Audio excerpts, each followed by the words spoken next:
남편 없이 어떻게 살아가지? 안 되겠다. 호주로 돌아가야겠다. 결혼을 했으면 시부모도 가족인데 어떻게 버리고 여기로 오니? 다시 돌아가거라. 아빠, 거기는 남편도 없어서 혼자라고요. 넌 혼자가 아니다.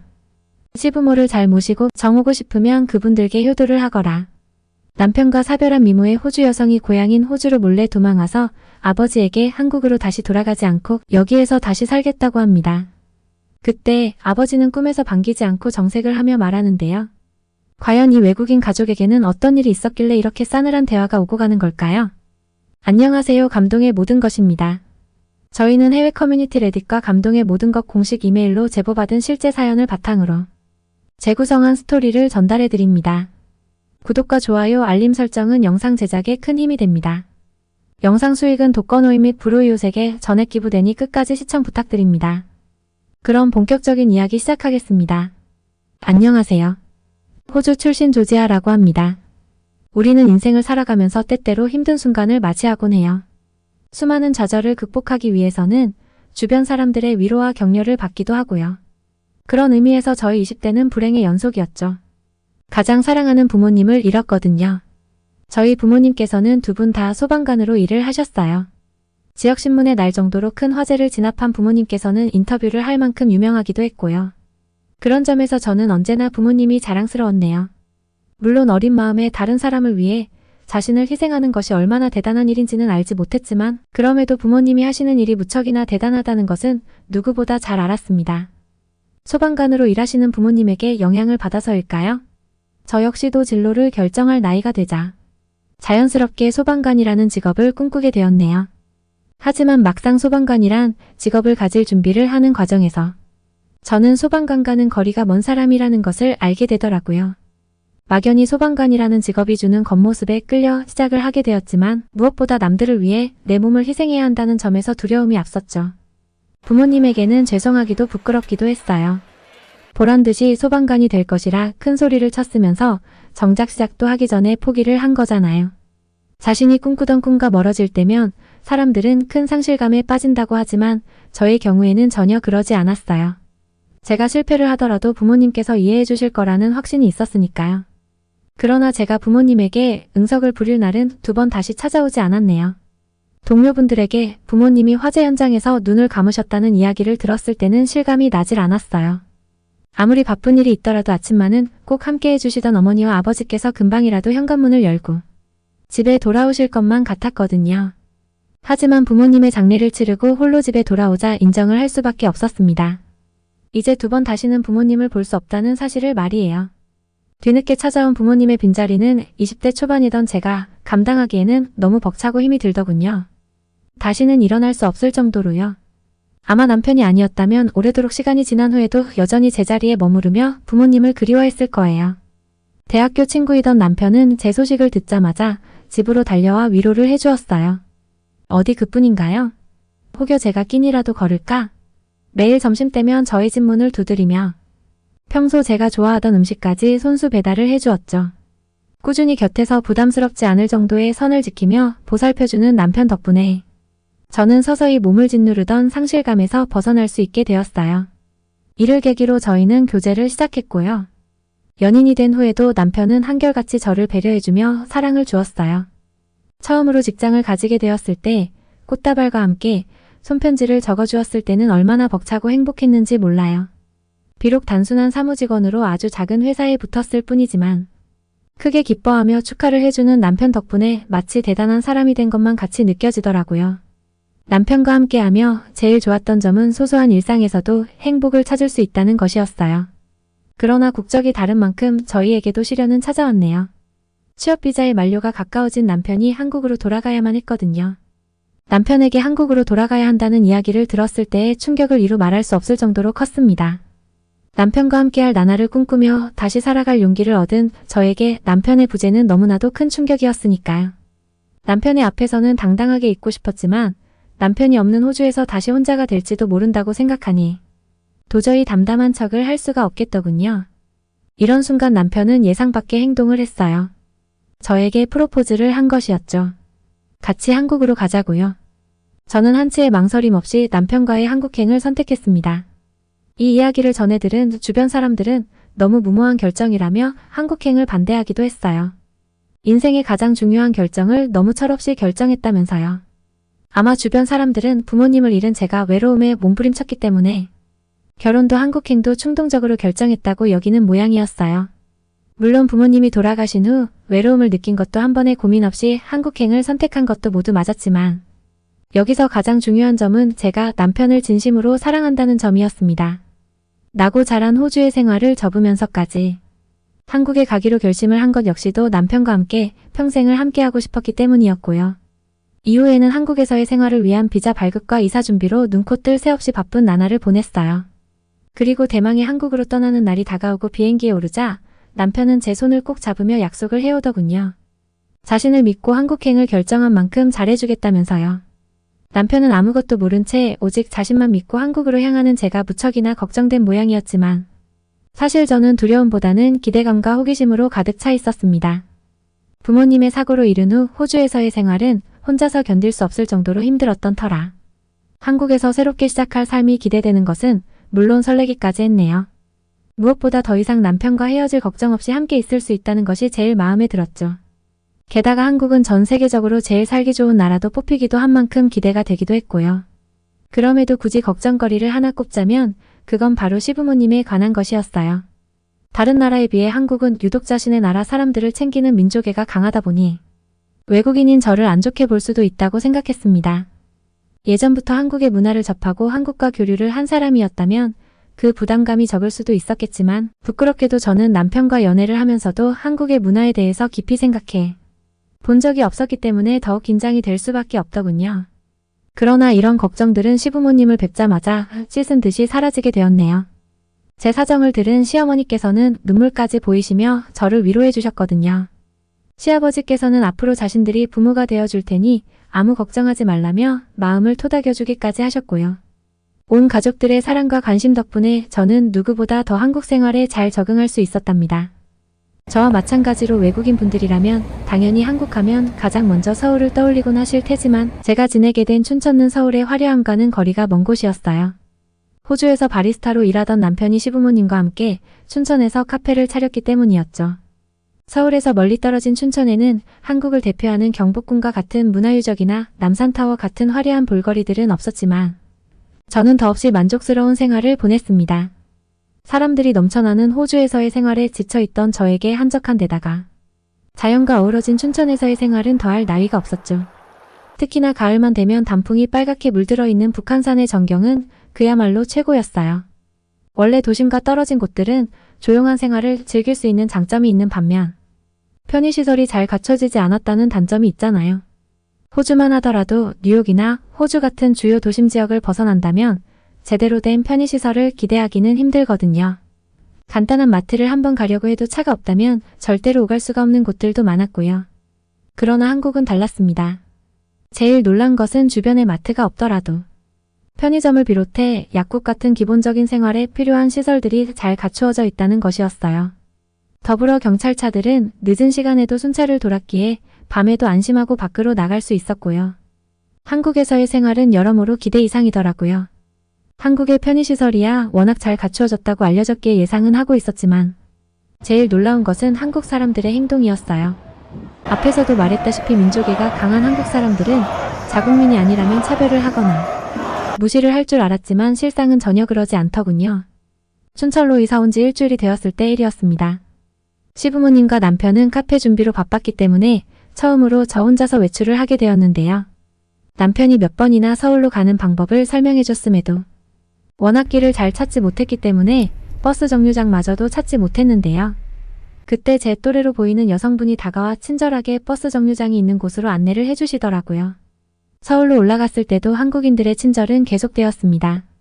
화장품 매장에서 원하는 제품을 찾지 못하고 도움을 청하자 직원은 원하던 제품을 찾아줄 뿐 아니라 타입별로 제품을 추천해주기까지 했네요. 직원의 도움 덕분에 제 피부에 알맞은 화장품을 찾을 수 있었죠. 춘천에서 서울까지의 거리는 대부분 1시간 반 정도로 적지 않은 시간이었지만 워낙 버스나 지하철의 시설이 잘 갖추어져 있는 덕분에 서울로 가는 길이 힘들다는 생각은 한 번도 든 적이 없었어요. 카페 준비에 메뉴 개발까지 눈코 뜰 새 없이 바쁠 텐데도 서울 구경을 하라며 배려해준 남편 덕분에 정말 원 없이 서울 구경을 하게 되었죠. 한국 전통의 미가 살아있는 북촌 한옥마을을 구경하는 것도 서울 한복판에 위치한 인사동에서 오래된 조각이나 회화 같은 예술품을 보는 것은 정말로 즐겁고 보람찬 시간이었어요.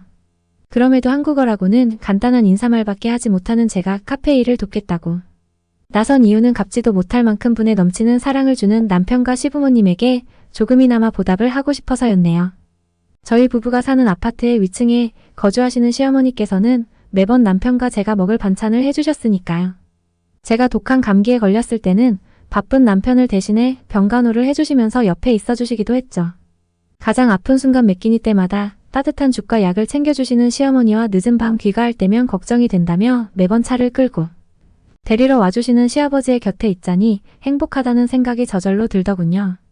부모님이 돌아가신 후 다시는 느끼지 못할 줄 알았던 부모님의 사랑과 정성을 머나먼 한국에 계신 시부모님을 통해 받을 거라고는 정말 상상도 못했거든요. 진심으로 이어진 가족애를 느꼈다고나 할까요? 그렇기 때문에 더더욱 카페 일을 돕고 싶었습니다. 넘치는 사랑을 받았다면 어떠한 형태라도 보답하고 싶은 건 당연한 일이니까요. 그래서 계속해서 사랑하는 남편과 시부모님을 뒤로 한 채 카페의 일을 돕게 되었고요. 카페 일을 시작할 때만 하더라도 이제 막 한국어를 배우던 시기였기에 제가 할 수 있는 일은 테이블 정리와 청소 정도였는데요. 다른 나라의 언어를 배우는데 가장 좋은 방법은 경험이라는 말처럼 저 역시도 카페의 일을 하며 한국어 실력이 정말 쑥쑥 늘게 되더군요. 웬만한 한국어를 할 수 있게 된 저는 3달 만에 포스기를 잡고 손님들을 상대할 수 있게 되었죠. 곧이어 포스기는 제 처지가 되기도 했어요. 자신들보다 손님을 더 잘 상대하는 저에게 남편과 시부모님이 아예 계산대 앞에 저를 세우셨거든요. 어느덧 한국에 온 지 4년이란 시간이 흐르고 한국에서 지는 시간이 길어짐에 따라 뾰족했던 주변인들의 시선도 차츰차츰 변해가더라고요. 제가 한국에서 잘 지내는 모습을 보이자 덩달아 한국에 대한 관심을 보이기 시작한 것이었어요. 한국이 얼마나 살기 좋은 곳이기에 그렇게 적응을 잘하게 되었냐면서요. 남편과 함께 운영하는 카페의 인기가 높아짐에 따라 저희 부부는 새로운 계획을 세우기도 했어요. 남편과 저를 반반 닮은 예쁜 아이를 갖는 것 말이에요. 남편이나 저 같은 경우에는 워낙 아이를 좋아하다 보니 마음 같아서는 결혼을 하자마자 아이를 가지고 싶어지만 사업이라는 것이 잘 될 때보다 안 될 때를 더 대비해야 했기에 그동안은 어쩔 수 없이 이세 계획을 미룰 수밖에 없었네요. 아무래도 아이를 키우기 위해서는 부모로서 자식을 사랑하는 마음도 너무나 중요하겠지만 기본적으로 경제적 안정이 필요하니까요. 카페 일이 끝나고 자기 전 침대에 누워있을 때면 남편과는 종종 이세에 관한 상상을 하며 웃음꽃을 피우기도 했어요. 그러다 보면 하루빨리 아이가 찾아왔으면 좋겠다고 간절히 바라기도 했고요. 하지만 부모님을 잃은 것만으로는 부족했던 걸까요? 남편을 쏙 빼닮은 이세가 찾아오기는커녕 하늘은 오히려 저에게서 가장 소중한 남편을 뺏어가 버렸네요. 평소 남편에게 지병이 있었다면 마음의 준비를 하거나 대비를 했겠지만 너무나 마음 아프게도 남편은 교통사고로 인해 한순간에 하늘나라로 가버리더군요. 그것도 음주운전 차량과의 사고로요. 남편의 장례식에 대한 기억은 사실 잘 나질 않아요. 울다 지쳐 계속해서 실신하기만 했거든요. 남편의 장례식이 끝난 뒤 시부모님과 저는 서로 얼굴만 봐도 오열을 하며 남편을 그리워하곤 했습니다. 그럼에도 다시 잘 살기 위해 악착같이 카페 운영을 하며 억지로라도 일상생활을 하기 위해 노력했고요. 남편이라면 분명 자신이 없이도 잘 살길 바랐을 테니까요. 그런데 남편이 떠난 지 3달이 되어갈 때쯤 시부모님께서는 저를 시댁으로 불러내 돈을 건네주시더군요. 한국의 지폐가 아닌 달러로 말이에요. 의아해 혜자 시아버지께서는 모든 준비가 끝났으니 호주로 돌아가라며 단호하게 이야기를 하셨고요. 가슴이 쿵 내려앉는 느낌이었습니다. 시부모님께서 저를 시카고로 쫓아내실 거라는 생각도 못했으니까요. 계속 시부모님 곁에 있고 싶다 울며 불며 사정을 해보았지만 시부모님께서는 마음을 굳게 먹으셨는지 단호한 태도로 일관하시더라고요. 나중에는 아예 문을 열어주지 않기도 하셨고요. 인정하고 싶지는 않았지만 깨닫게 되었죠. 시부모님께서 저를 밀어내고 있다고요. 결국 저는 시부모님의 권유로 다시 호주로 돌아오게 되었는데요. 시부모님께서 충분한 자금을 지원해 주셨음에도 호주에서의 생활은 고달프기만 했네요.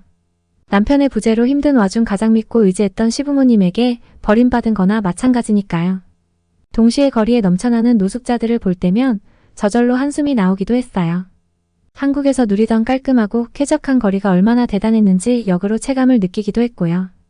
화장실을 다녀오는 사이 카페 창가에 올려놓은 가방을 통째로 도둑 맞았을 때는 또 어찌나 서럽던지 말도 못할 정도였습니다. 시부모님께서는 재혼을 할 때까지 자금을 지원해준다고 하셨지만 어쩌면 평생 하지 못할 재혼을 바라면서 시부모님에게 경제적으로 지원을 받는 것은 있을 수 없는 일이었어요. 그래서 이력서를 뿌리며 취업 준비를 하게 된 것이고요.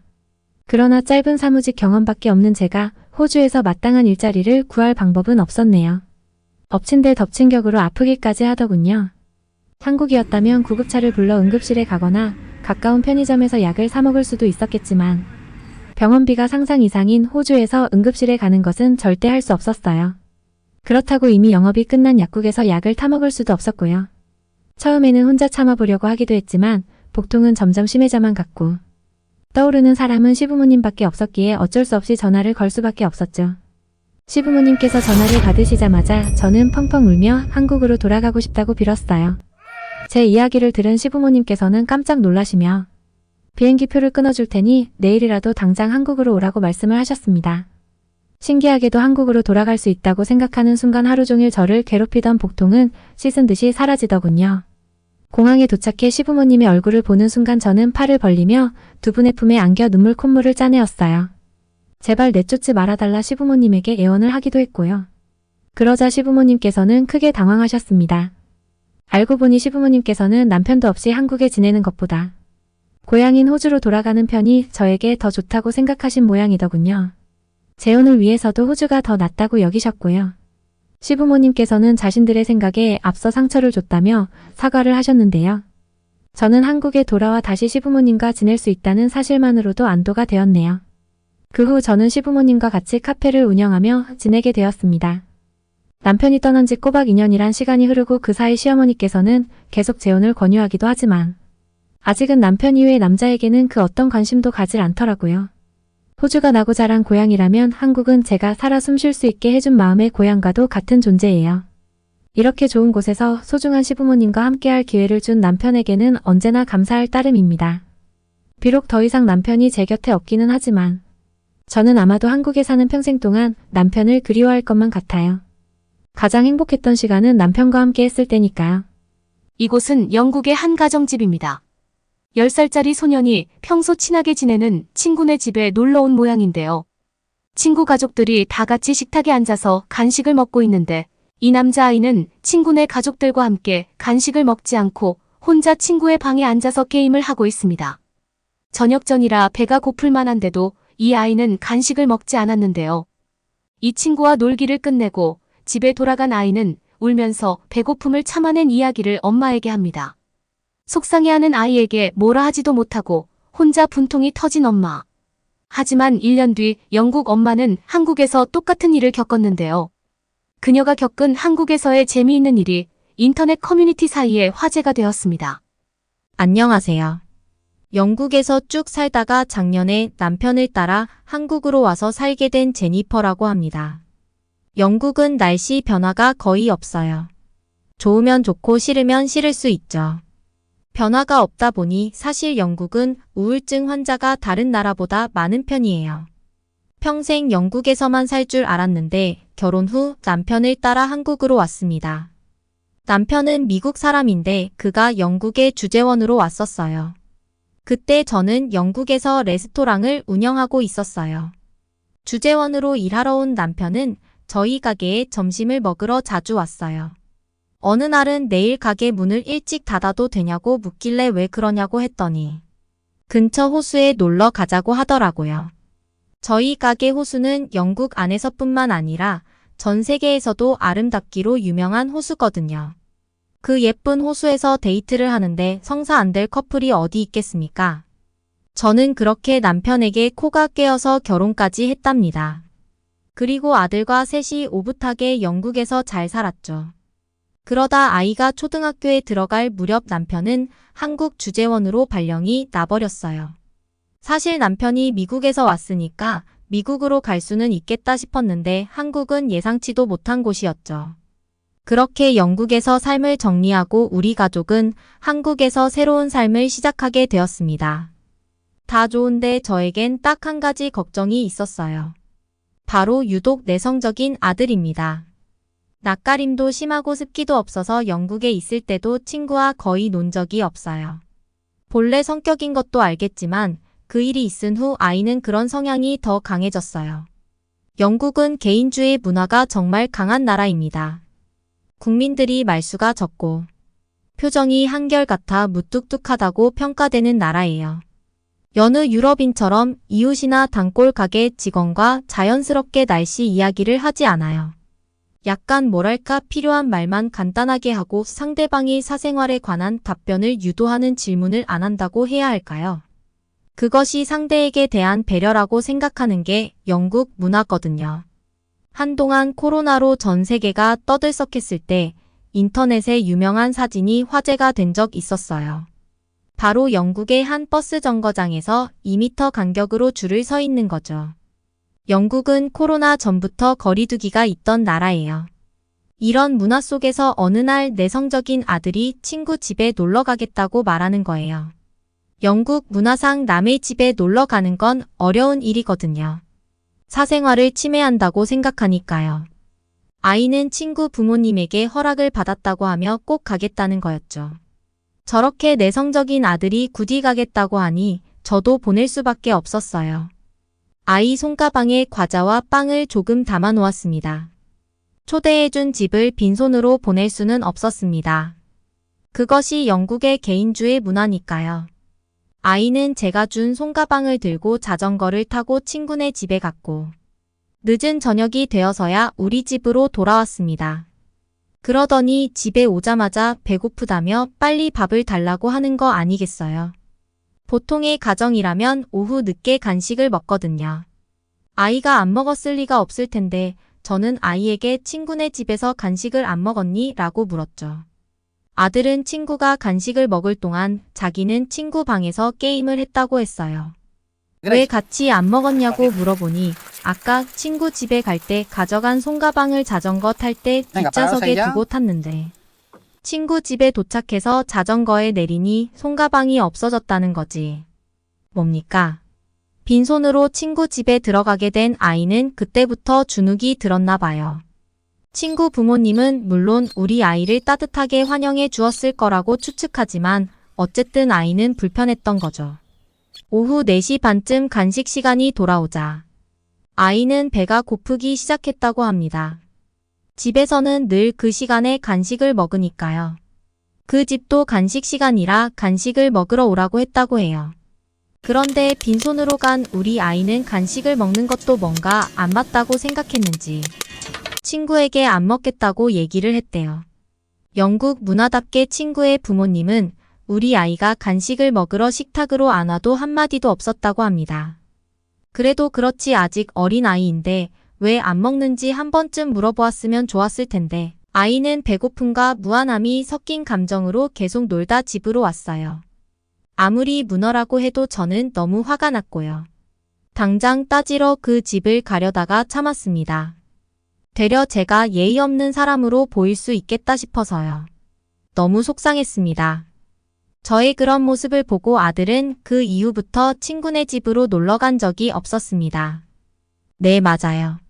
아들의 성격은 더 소심해지고 내성적으로 가더군요. 그런 아들을 데리고 완전히 다른 문화권인 아시아로 간다는 것에 걱정이 앞섰습니다. 말도 안 통하지 문화도 다르지 새로운 친구들을 잘 사귈까 하는 마음에 한국에 도착해서도 잘 온 건지 아닌지 모르겠더라고요. 시간은 흘렀습니다. 한국에 와서 아들은 국제학교에 입학하고 적응을 잘하는 듯한 모습을 보여줬어요. 국제학교에 온 친구들은 세계 각지에서 오다 보니 새로운 우리 아들을 반갑게 맞이해줬어요. 그리고 학교 체육 시간에도 점심시간에도 친구들은 우리 아들과 함께 하려고 했다고 해요. 어울리는 시간이 많아지다 보니 아이의 한국어 실력도 조금씩 늘고 그러니 같은 아파트 단지 놀이터에서도 친구가 생기기 시작했습니다. 정말 기특하더라고요. 1년이 지나도 한국어를 제대로 못하고 버벅거리는 저에 반해 아이는 친구들과 핸드폰으로 약속 시간도 정하고 동네 떡볶이 집도 다녔어요. 그리고 얼마 되지 않아 아들이 친하게 지내는 동네 친구 이가 생겼어요. 이는 제 아들에게 자기 집에 놀러 오라고 했다더군요. 아들은 영국 때 겪은 트라우마가 있었는지 저한테 가도 되는지 물어보았어요. 저희 허락을 구하는 게 아니고 거기 가면 상처받지 않고 괜찮을까 하는 마음에 물어보는 거였죠. 저는 단숨에 무조건 오케이라고 했습니다. 한국 생활을 제대로 할지 걱정이었던 엄마한테 오히려 친구 집에 놀러 가도 되냐고 묻는 아들이 너무 고마웠어요. 아들은 걱정 반 들뜬 마음 반으로 잠을 청하고 다음날 학교 끝나고 와서 친구 집에 갈 준비를 했습니다. 그런데 아들이 손가방에 빵과 과자를 담고 가는 거 아니겠어요? 저는 한국 문화는 영국과 달라서 꼭 가져가지 않아도 된다고 말했지만 아들은 예전에 실수가 되살아나는지 꼭 가져간다고 했어요. 그렇게 시간이 지나서 아들은 늦은 저녁에 집으로 돌아왔습니다. 아들이 어떤 이야기를 할지 무척 궁금했어요. 과자와 빵을 챙겨서 친구 집에 간 아들은 재미있게 놀다가 친구 어머니가 배가 고프니 뭐 좀 먹어야겠구나 하며 아들에게 무엇이 먹고 싶냐고 물었다고 합니다. 아들은 들고 갔던 과자와 빵을 친구 엄마에게 주었는데 친구 엄마는 이게 뭐야 하면서 가방 안에 음식이 들어있는 것을 보고 크게 웃으셨대요. 그러면서 고맙구나 하지만 우리 집에 초대된 너는 내 아들처럼 귀한 손님이란다. 우리 집에서 맛있는 음식 먹고 와 잘 놀다가 주면 그것만으로 정말 좋겠구나 라고 말했다고 해요. 그러고는 간식보다는 아예 든든히 저녁을 먹자고 하면서 혹시 돼지갈비를 좋아하냐고 물었다고 해요. 달콤한 양념 돼지갈비를 싫어하는 초등학생은 단연코 한 명도 없을 겁니다. 아들은 놀다가 배가 많이 고팠는지 이 어머니가 해주신 밥상에 앉아 허겁지겁 식사를 했대요. 준건이도 마찬가지고요. 그렇게 둘은 실컷 맛있게 먹고 다시 이 방에 놀러 들어갔다는 거예요. 놀고 있는 동안에도 준건이 어머니는 아이들이 잘 놀고 있는지 살피시고 아까 먹은 고기가 혹시라도 소화가 잘 안 될까 봐 매실차도 주고 가셨대요. 그리고 시간이 되어 준건이 집에서 나올 때도 엘리베이터를 타고 1층까지 같이 내려와 주셨다고 하더라고요. 저는 이 말을 듣고 마음속에서 뭉클한 감정이 솟아올랐습니다. 사실 영국에 개인주의 문화가 있지만 그건 어른들 사이에 적용되는 건 괜찮아요. 하지만 아직 어린아이들한테까지 그러는 건 뭔가 맞지 않다고 생각했습니다. 한국인 이정이 많다는 건 예전부터 듣고 알고 있었지만 우리 아들에게 이렇게 대해줬다는 사실에 너무 감사했죠. 내 자식이 귀한 만큼 남의 자식도 귀한 대접을 해준다는 것이 이런 것이었어요.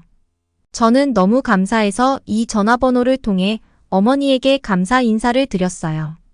어머니는 아니, 별것 아닌 것 가지고 왜 전화를 하냐며 당연한 것 아니냐고 하시더라고요.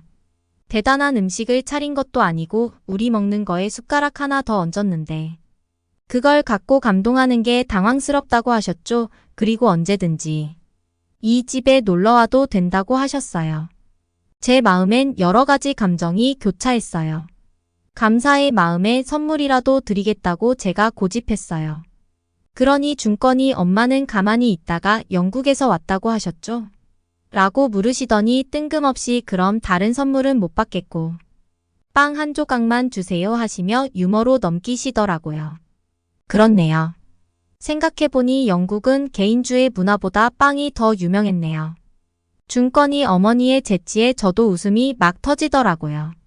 준건이 집에서 성공적인 방문기를 마친 우리 아들은 그 이후 점점 많은 친구를 사귀게 되었어요.